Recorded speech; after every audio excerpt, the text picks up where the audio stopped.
Good afternoon. And for today's news, we begin as National Security Advisor John Bolton heads to Moscow in what we expect to be a high-tension meeting as he met with top Russian officials.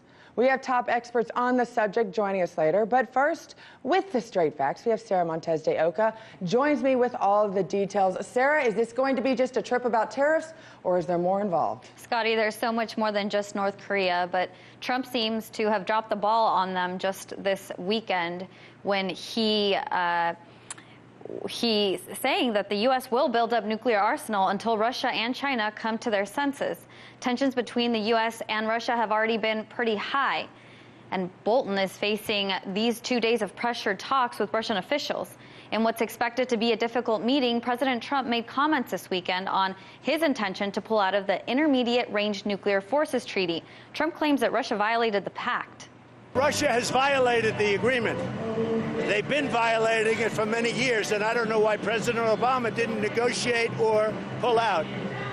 And we're not going to let them violate a nuclear agreement and go out and do weapons, and we're not allowed to. We're the ones that have stayed in the agreement, and we've honored the agreement, but Russia has not, unfortunately, honored the agreement. So we're going to terminate the agreement. We're going to pull out. And today, Trump told reporters that he's taking it one step further. Until people come to their senses, we will build it up. Until people come to their senses. Russia has not adhered to the agreement. This should have been done years ago. Until people come to their senses, we have more money than anybody else by far. We'll build it up until they come to their senses. When they do, then we'll all be smart and we'll all stop. And by the way, not only stop, we'll reduce, which I would love to do. But right now, they have not adhered to the agreement. So you're saying producer? It's a threat to whoever you want, and it includes China, and it includes Russia, and it includes anybody else that wants to play that game. The 1987 INF Treaty was signed by U.S. President Ronald Reagan and Mikhail Gorbachev, the last Soviet leader in the final years of the Cold War. The agreement prohibits the U.S. and Russia from possessing, producing, or test flying a ground-launched cruise missile with a range of 3,000 to 3,400 miles. While President Trump says that Russia violated the terms, Putin denies the allegations. The Kremlin says that if the U.S. does withdraw from the treaty, they would make the world a much more dangerous place. But Russia also accused Washington of violating the treaty as well. President Trump is not the first to suggest that Russians are violating the pact. President Obama also publicly accused Russia of violations back in 2014, but chose not to pull out of the deal. If the U.S. withdraws from the deal, this could also be seen as a countermeasure against China, who's not restrained by the pact and can develop their own missile systems, a threat that the U.S. has not been able to answer without violating this treaty. But Western reactions have been mixed. The British Defense Secretary says that the U.K. stands absolutely resolute with Washington on the issue. But the United States' European allies have expressed their concern. The EU Executive Commission urged Washington and Moscow to preserve this treaty. French President Emmanuel Macron also voiced his concern. Macron's office released a statement following Macron's conversation with Trump. He said that he underlined the importance of this treaty, especially with regards to European security and their strategic stability. And German Foreign Minister Heiko Maas says that Trump's move is regrettable and that treaty was an important pillar of the European security architecture.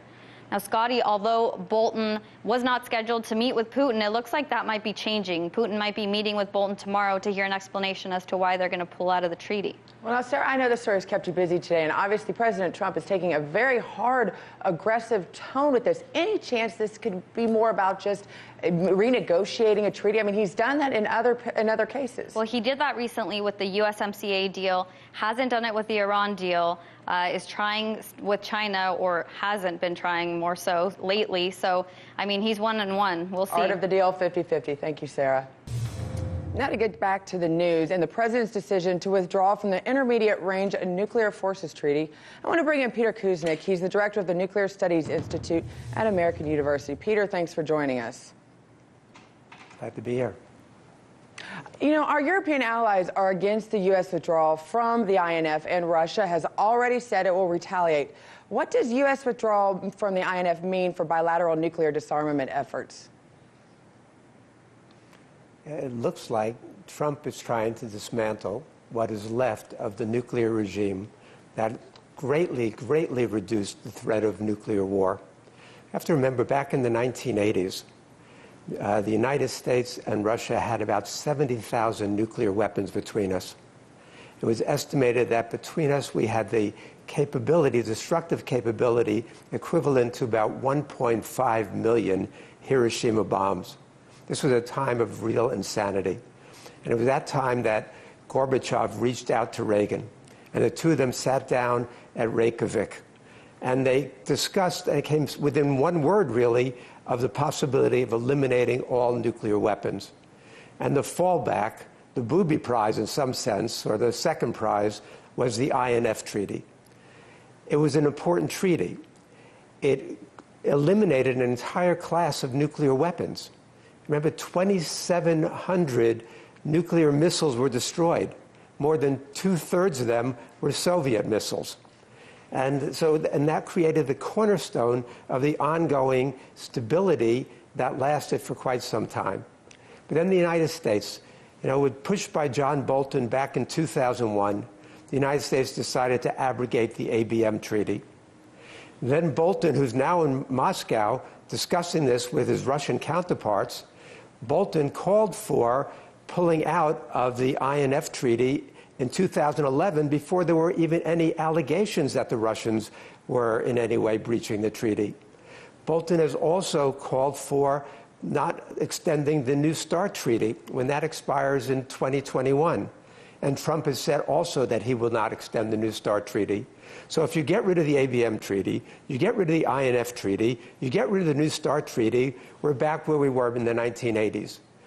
Earlier in this year, in January, the Bulletin of the Atomic Scientists moved the hands of the doomsday clock to 2 minutes before midnight. That's the closest we've been to doomsday, in the estimate of the experts, since 1954, after the US and the Soviets tested their hydrogen bombs. I'm very frightened about what this could bring. It could bring an unlimited kind of arms race again, a nuclear arms race of the sort that we saw at the height of the Cold War. And the world was lucky to have survived that. Our species is lucky to have been here. And there were times when we survived it more by luck than by guile or by intelligence or by statesmanship. We know that that was the case during the Cuban Missile Crisis. We've known that there were other times when we were very close to a similar outcome, when things were misread. So I think Trump and Bolton are creating a very dangerous situation, and I hope that somehow the Europeans or the Asians or the Russians can talk enough sense into them that we go ahead with negotiations to settle these disputes rather than go ahead with a new arms race. Well, it's interesting, Peter. This is really the first time that we have talked about this, and the timing of it is obviously very questionable, as originally John Bolton was going over there under the thought of just talking about tariffs on North Korea. Now, all of a sudden, we talk about ripping up and getting out of a deal this important. Thanks for joining us. My pleasure. Hey YouTube, thanks for checking out our channel. We hope you enjoyed the video. We have tons of content for you just like this. For more of RT America's one-of-a-kind news and analysis, be sure to subscribe and never stop questioning more.